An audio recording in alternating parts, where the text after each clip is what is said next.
coração através do Teu Santo e Bom Espírito. Nós te pedimos em nome de Jesus. Amém. Queridos irmãos, em São João 8:32, nós lemos um verso que eu acredito ser bastante conhecido pela maioria dos irmãos. Em São João 8:32 nós lemos: e conhecereis a verdade, e a verdade vos libertará. Em quem vocês pensam, ou no que vocês pensam ao ouvir esse verso? Conhecereis a verdade vos libertará. Como adventista do sétimo dia, eu confesso que sempre ao ouvir esse verso, eu pensava nos meus irmãos não adventistas, nas pessoas que ainda estão lá fora, que não conhecem pontos importantes da palavra de Deus, que eu acredito, terem sido reveladas pelo nosso maravilhoso Deus. Verdades como a volta de Jesus, a verdade sobre o fato do sábado continuar sendo um dia abençoado por Deus, a verdade sobre a condição, a real condição dos mortos, a verdade sobre a ressurreição, a nova terra. Então eu sempre pensava nas pessoas lá fora ao ouvir: conhecereis a verdade e a verdade vos libertará. Eu pensava nessas pessoas que precisam conhecer essas verdades. Hoje eu continuo pensando nessas pessoas lá fora, mas eu penso principalmente nos meus irmãos adventistas e em mim mesmo, como alguém, como um povo que precisa conhecer a verdade para ser liberto. O que causou essa mudança? O que fez com que eu, ao ouvir esse verso, não pensasse somente nas pessoas lá fora, mas pensasse principalmente nos meus irmãos adventistas e em mim mesmo? O que causou essa mudança é que eu gostaria de compartilhar com os meus irmãos. Nós vamos analisar 4 pontos importantes no contexto em que aparece esse verso. Esses pontos são: para quem Jesus estava falando? A que tipo de conhecimento Jesus estava se referindo? O que é a verdade? E do que as pessoas realmente precisam ser libertadas? O primeiro ponto então: para quem Jesus estava falando? Aqui no verso 33, nós temos uma indicação de quem eram as pessoas que estavam ouvindo Jesus naquele momento. As pessoas que ouviram a Jesus responderam-lhe: somos descendência de Abraão e jamais fomos escravos de alguém. Como dizeis tu, sereis livres? Veja que as pessoas que estavam ouvindo a Jesus naquele momento eram descendentes de Abraão, componentes da nação de Israel. No verso 31 fica mais claro ainda quem era o público de Jesus naquele momento ali. Disse, pois, Jesus aos judeus que haviam crido nele: se, pois, permanecerdes na minha palavra, sois verdadeiramente meus discípulos. Jesus estava falando para judeus que haviam crido nele. Nós sabemos que, naquele momento, a igreja de Deus era a nação de Israel. Era um povo escolhido por Deus para compartilhar com o mundo a palavra de Deus. Então essa mensagem, ela foi destinada especialmente para a igreja de Deus, para o povo de Deus. Não eram pessoas completamente ignorantes em relação à palavra de Deus. Eles tinham conhecimento da palavra, mas eles precisavam conhecer alguma coisa a mais que os libertasse. Veja que hoje nós não podemos aplicar esse verso só para as pessoas lá fora, porque Jesus, quando falou, ele estava falando para a igreja. Nós devemos ter esse cuidado hoje de aplicar essa mensagem também para a igreja, também para nós, não somente para as pessoas lá fora. Segundo ponto: a que tipo de conhecimento Jesus estava se referindo? Veja, nós temos uma importante citação da serva do Senhor sobre um conhecimento que nós devemos ter, o tipo de conhecimento que nós devemos ter. Veja bem, um conhecimento teórico da verdade é essencial. mas o conhecimento da maior de todas as verdades não nos salvará. Nosso conhecimento deve ser prático. A verdade deve ser levada para dentro dos seus corações, santificando-os e purificando-os de todo mundanismo e sensualidade na vida mais privada. O templo da alma deve ser purificado. Cristo, nossa justiça, página 88. Veja, o conhecimento que nós devemos ter não é apenas um conhecimento teórico, e sim um conhecimento prático, experimental, que transforma o nosso coração. Não só as pessoas lá fora que precisam desse conhecimento prático, experimental, nós também precisamos desse conhecimento experimental, até para que nós possamos falar para as pessoas lá fora com a autoridade de quem conhece realmente, não apenas teoria, mas tem um conhecimento prático, um conhecimento experimental, né? Em que nós somos transformados e somos testemunhas do que a graça de Deus pode fazer na nossa vida. Então, não são só as pessoas lá fora que precisam desse conhecimento prático, experimental. Somos nós também. Então essa mensagem se aplica a nós também. Jesus não estava falando só para as pessoas lá fora, ele estava falando para a igreja dele. 2 pontos importantes. O terceiro ponto é: o que é a verdade?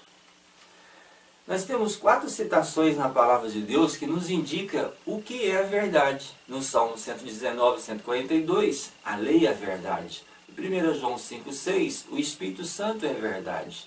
Em João 17, 17, nós vemos que a palavra de Deus é verdade. E em João 14, 6, Jesus afirma ser Ele próprio a verdade. Então, conhecer a verdade aqui, eu como adventista, normalmente eu pensava assim: verdade, um conjunto de crenças que nós conhecemos, nós já temos gravada na nossa mente. Então, normalmente eu pensava só nas pessoas lá fora, porque afinal de contas acreditava que nós já conhecíamos a verdade, que era esse conjunto de crenças. Hoje eu continuo acreditando que a verdade é esse conjunto de crenças, mas é mais do que isso. É esse conjunto de crenças e a própria pessoa de Jesus é o Espírito Santo. Hoje conhecer a verdade para mim não é só conhecer esse conjunto de crenças. É conhecer Jesus Cristo de uma forma íntima. Ele é a essência da verdade, Ele é a verdade. É permitir que o Espírito Santo faça habitação no meu coração de forma plena, sendo a pessoa de Jesus na minha vida, me transformando, me purificando. Não são só as pessoas lá fora que precisam ter esse conhecimento experimental com Jesus. Esse conhecimento da verdade que é o próprio Jesus Cristo. Nós também precisamos, como eu já disse, para que nós possamos falar lá fora com autoridade. Né? Falar de Jesus como alguém que anda com Jesus, que conhece realmente a Jesus Cristo. Veja bem, o 4º ponto. Do que as pessoas precisam ser libertadas? No verso 34, após falar da libertação que Jesus estava oferecendo para as pessoas ali, ele faz uma citação que é muito importante para nós entendermos que tipo de libertação, do que Jesus queria libertar. Verso 34. Replicou-lhe Jesus: em verdade vos digo, todo que comete pecado é escravo do pecado. Oh, Deus maravilhoso! O que Ele está nos oferecendo é a libertação da escravidão do pecado. Sim, isso é maravilhoso. Nós não podemos pensar que são só as pessoas lá fora que precisam da libertação da escravidão do pecado, não é verdade?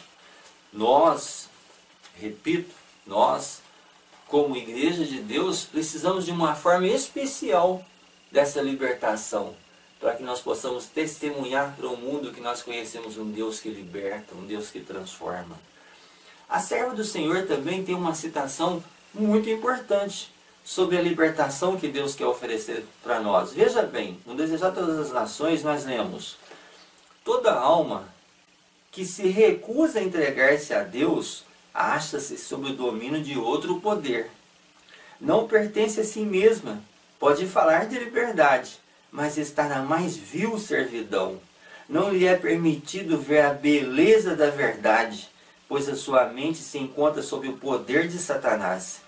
Enquanto se lisonjeia de seguir os ditames de seu próprio discernimento, obedece à vontade do príncipe das trevas. Cristo veio quebrar as algemas da escravidão do pecado para a alma. Se, pois, o Filho vos libertar, verdadeiramente sereis livres. A lei do Espírito de vida em Cristo Jesus nos liberta da lei do pecado e da morte. Romanos 8:2. Desejar todas as nações, página 466. Olha só, se nós nos recusarmos a ter um conhecimento prático e experimental da própria pessoa de Jesus, por mais que nós falemos de liberdade, nós vamos nos achar sob o domínio de outro poder, o domínio de Satanás. Continuaremos a viver como escravos do pecado. Jesus Cristo veio nos quebrar as algemas que nos prendem ao pecado. Jesus Cristo é maravilhoso e Ele está nos oferecendo essa libertação. A libertação de tudo aquilo que nos afasta de Deus. Em Jesus Cristo existe a libertação, a verdadeira liberdade, para que nós tenhamos pensamentos santos, ações santas, desejos santos, para que a nossa vida, todo o nosso ser seja inteiramente consagrado a Deus, para que nós vivamos realmente de acordo com a vontade de Deus, para que os nossos desejos carnais sejam subjugados e todo o meu ser viva de uma forma que alegre o coração de Deus, que alegre o nosso maravilhoso Deus. Ele quer realizar essa libertação na minha vida. Foi profetizado que a missão de Jesus era nos libertar dos nossos pecados. Essa libertação é possível. Veja, uma outra citação importante da serva do Senhor.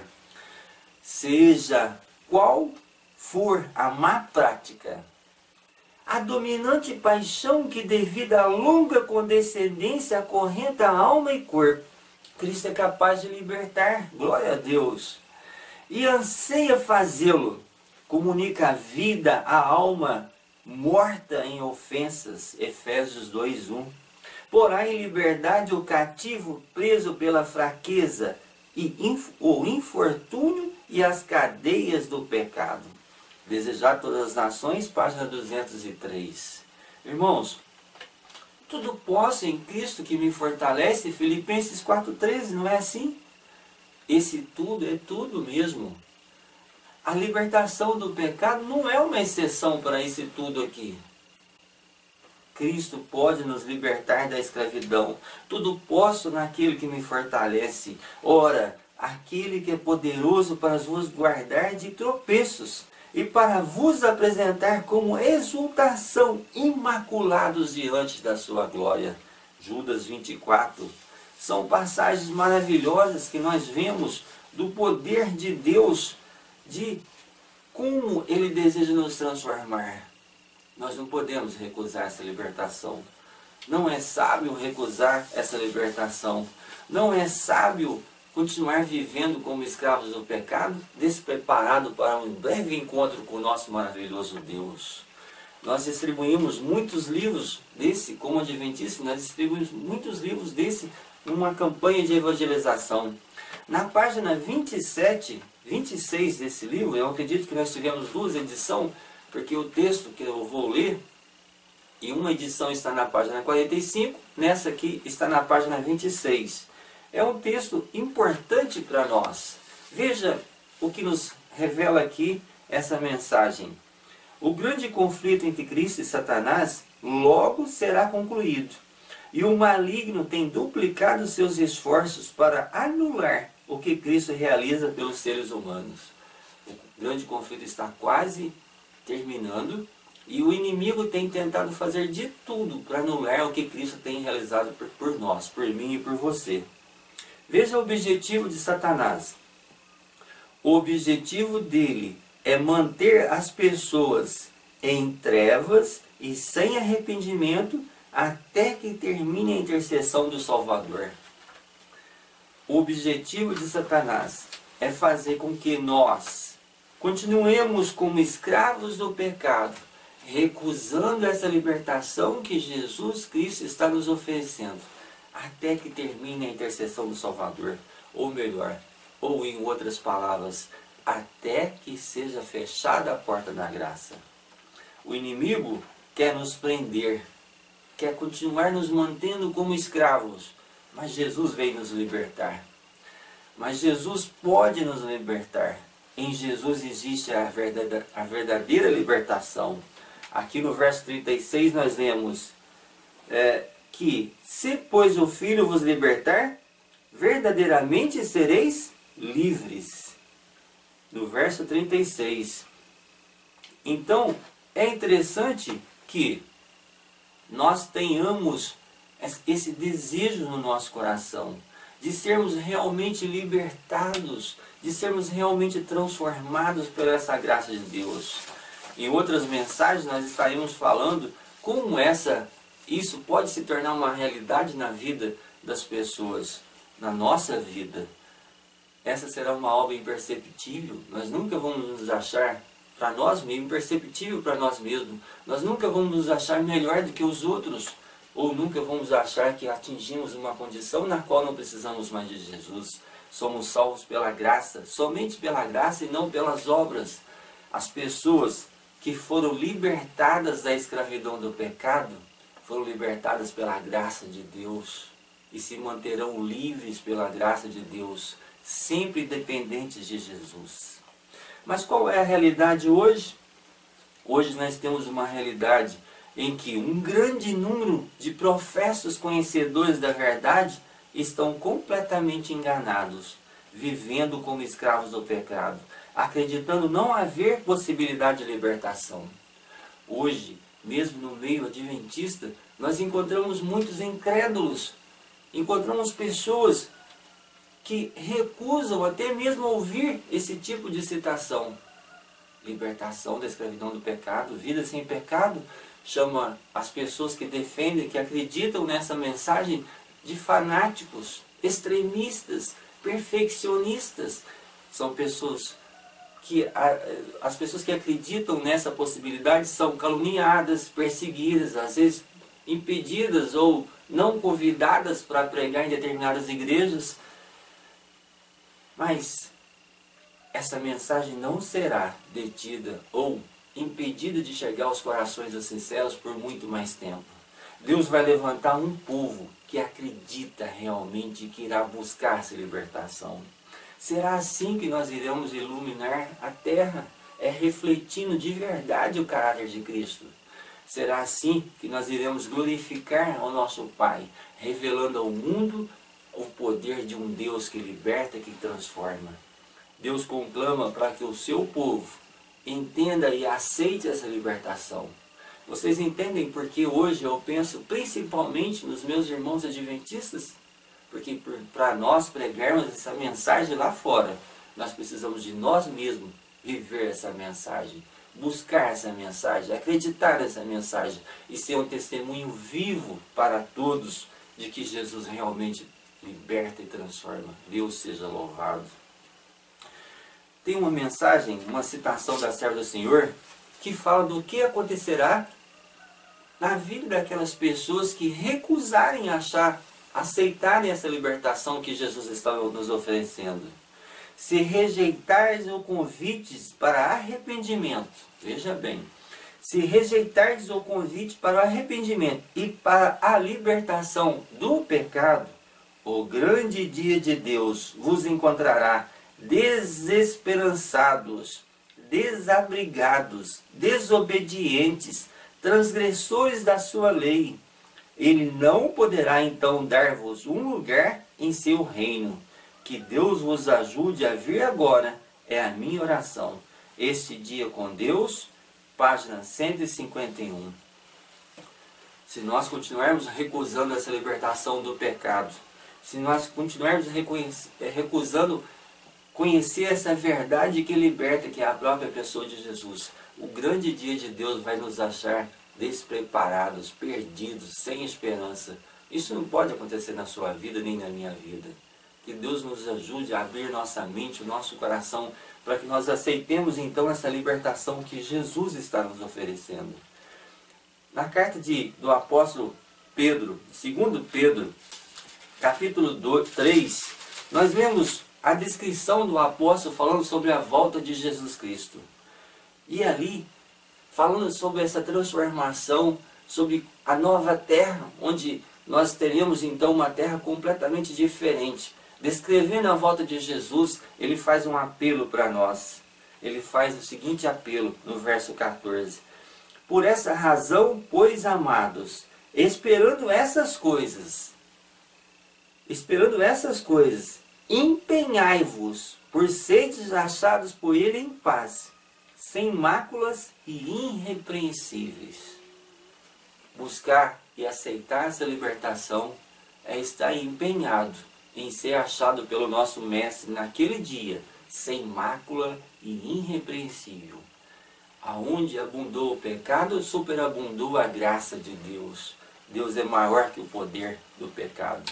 Não existe nada na minha vida, nem na sua vida, que não possa ser transformado por esse Deus maravilhoso que nós temos. Que Deus possa nos preparar, que Deus possa nos ajudar, que nós possamos realmente aceitar essa libertação que Cristo nos oferece.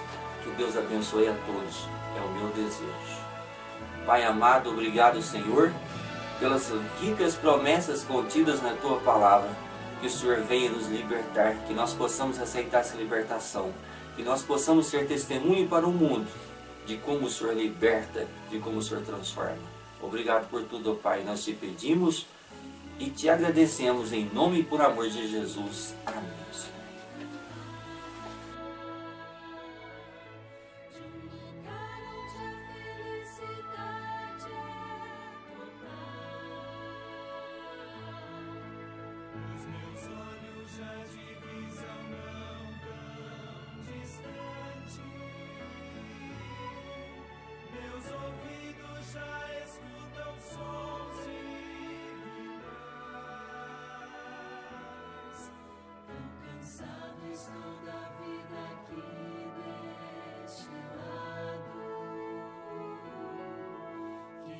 Braços quase já